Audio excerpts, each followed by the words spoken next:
Hi, and welcome to another episode of An Aspie's Point of View. This episode's going to be a little bit difficult for me, a little bit emotional, because it involves something very near and dear to my heart. I just finished watching one of my favorite television shows, Switched at Birth, and it's one of my favorite shows because it incorporates American Sign Language and spoken English so beautifully. But this season they decided to go with a storyline that I don't agree with at all. They went with a storyline of a 21-year-old and a 24-year-old having a baby, which is fine. But they find out in the very first episode of the season that that baby is going to have Down syndrome. Not too many people know this about my life, but my life started out as a question. My parents were told that there was a good chance that I would have Down syndrome. My mom went in for an amnio, and when she got the results, she was actually so overwhelmed by the fact that I didn't have Downs that when the doctor asked if she wanted to know the sex of the baby, she said, of course. And she was told that I was going to be a girl. So my mom got double good news in the same day. My birthday was yesterday, so that brings it all the more close to my heart because my mom put up a post that she never would have thought, that amnio would have made her so happy. I grew up completely and totally welcoming of everyone. When I was in kindergarten, I was in the Nutcracker. And during the audition, I'll never forget, I had to do this dance, and we were in groups of 3. There was one girl in the group who was probably early teenager who had Down syndrome, and there was another who was early teenager who obviously did not. She didn't want to hold the hand of the girl with Downs.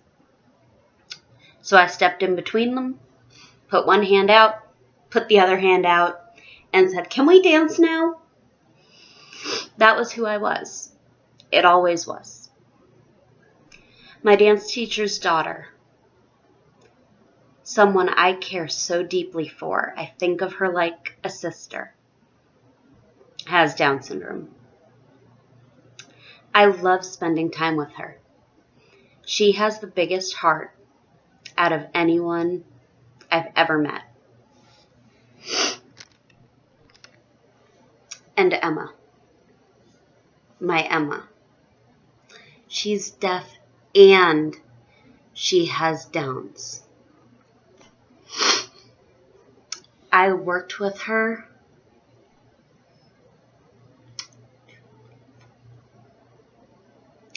eight or 9 years ago, and I'll never forget it.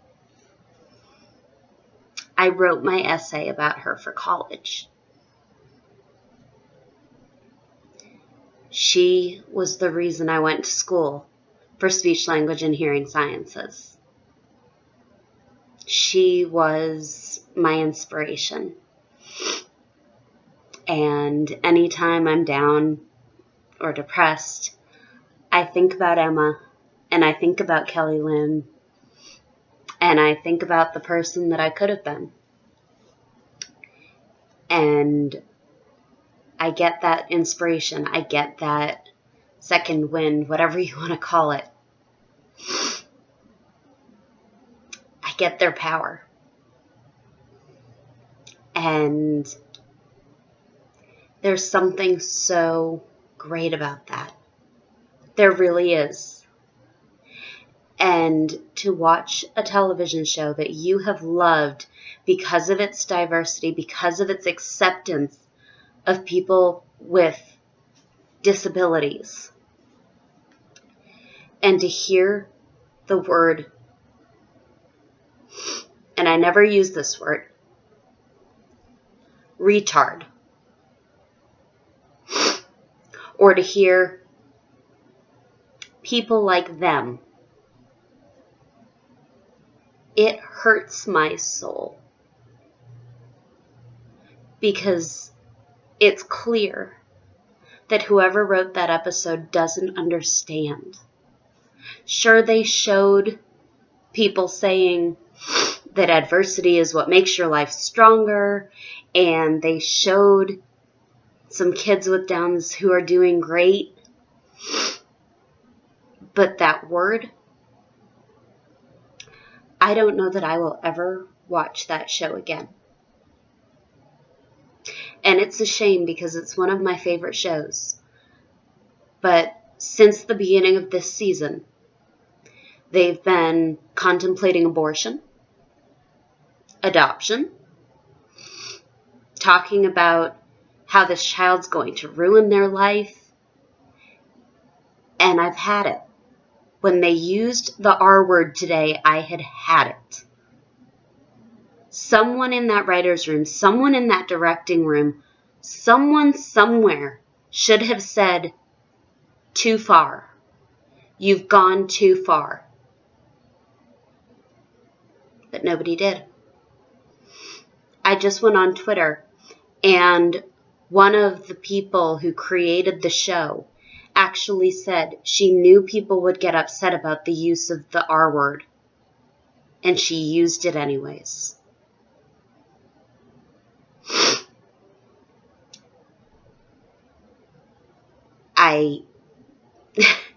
Like I said, this was going to be a emotional episode, and all I can say right now is I'm thankful for the people who are different in my life.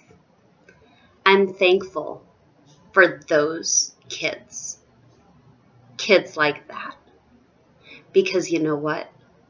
They're the best kids you'll ever meet. They have hearts of gold. They really do. They have hearts of gold. And they're so loving. And they're so amazing. And I'm sure that ABC Family that switched at birth did their research.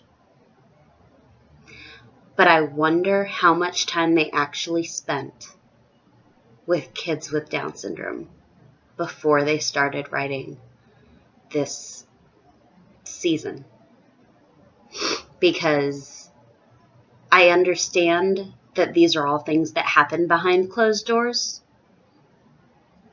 but bringing them out into the open, saying it on television, it's going to make other people think that it's okay, and it's not. It's never okay. And that's Naspy's point of view. Thanks for bearing with me through this long video, and till next time, good night.